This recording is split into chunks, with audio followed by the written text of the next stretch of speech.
اللہ کو معلوم ہوتا ہے کہ اس کا بندہ کب اسے پکارے گا، کب اس کی طرف دوڑ کر جائے گا، کب بے چین ہو کر یا اللہ بلائے گا۔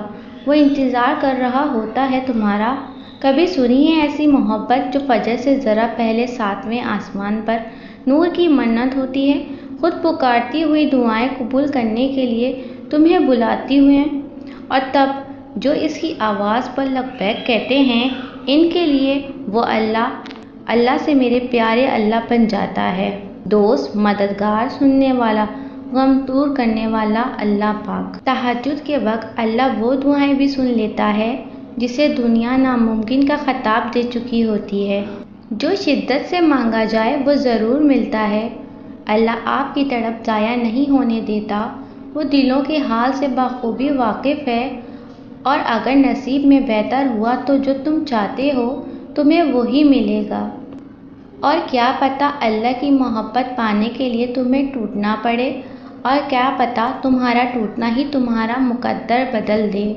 اللہ پاک معاوضے بھی ان کے لیے کرتا ہے جو صبر کے ساتھ اس سے بار بار مانگتے ہیں۔ اگر تمہاری دعائیں رد ہونی ہوتی تو تمہیں تہجد تک لایا ہی نہ جاتا۔ دل نہیں بدل رہا تو کیا ہوا، تہجد سے تو نصیب بھی بدل جایا کرتے ہیں۔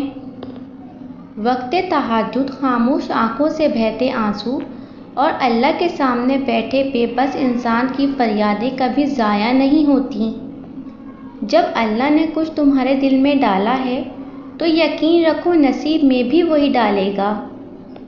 جب رب راضی ہونے لگتا ہے تو بندے کو اپنے عیبوں کا پتہ چلنا شروع ہو جاتا ہے، اور یہی اس کی رحمت کی پہلی نشانی ہوتی ہے۔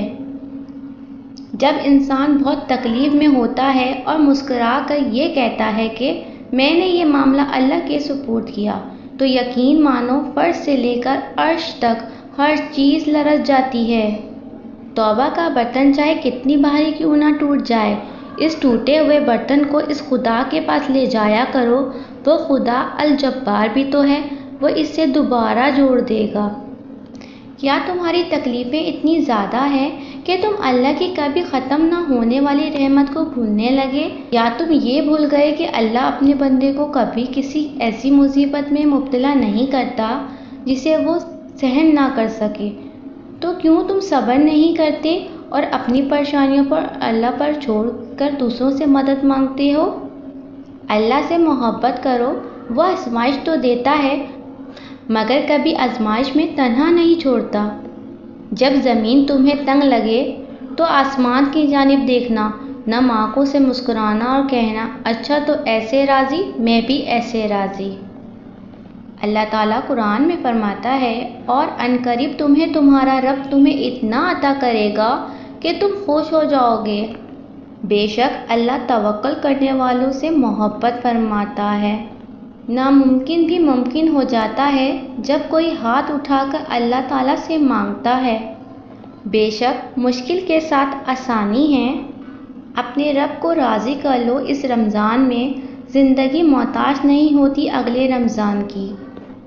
زندگی کی ہر ٹھوکر ہمیں یہ احساس دلاتی ہے کہ اللہ کے سوا ہمارا کوئی نہیں۔ اللہ وہاں بھی تمہارے ساتھ ہوگا جہاں سب ساتھ چھوڑ جائیں گے۔ اللہ پر یقین رکھ کر دعا کرنے سے ایسے راستے بنتے ہیں کہ عقل حیران رہ جاتی ہے، لوگ پریشان رہ جاتے ہیں۔ اپنے لیے بہتری کی دعا مانگو اور باقی سب فیصلے اللہ پر چھوڑ دو۔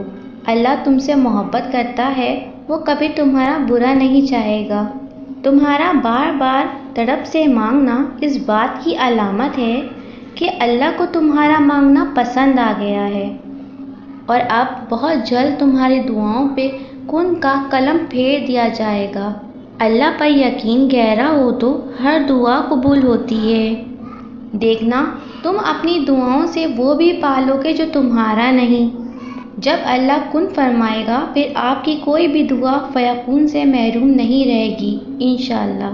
اللہ تعالیٰ قرآن میں فرماتا ہے کہہ دو میرے ان بندوں سے جنہیں حالات ناممکن لگ رہے ہیں، میں ہر شے پہ قدرت رکھنے والا ہوں۔ جانتے ہو تمہیں آزمائش میں ڈالنے سے پہلے وہ تمہیں آزمائش سے نکالنے کا وسیلہ بناتا ہے۔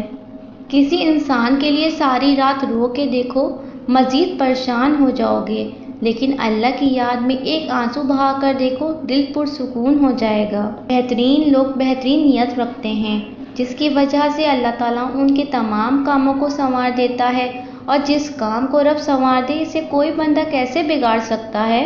حالات جیسے بھی ہوں، منزل جتنی بھی مشکل ہو، لیکن میرا اللہ راستے نکال ہی دیتا ہے۔ رب وہاں سے راستے نکالتا ہے جہاں سے گمان بھی نہیں ہوتا۔ ضرور نہیں کہ اگر آپ کسی کا دل دکھاؤ تو وہ منہ سے بد دعا دے۔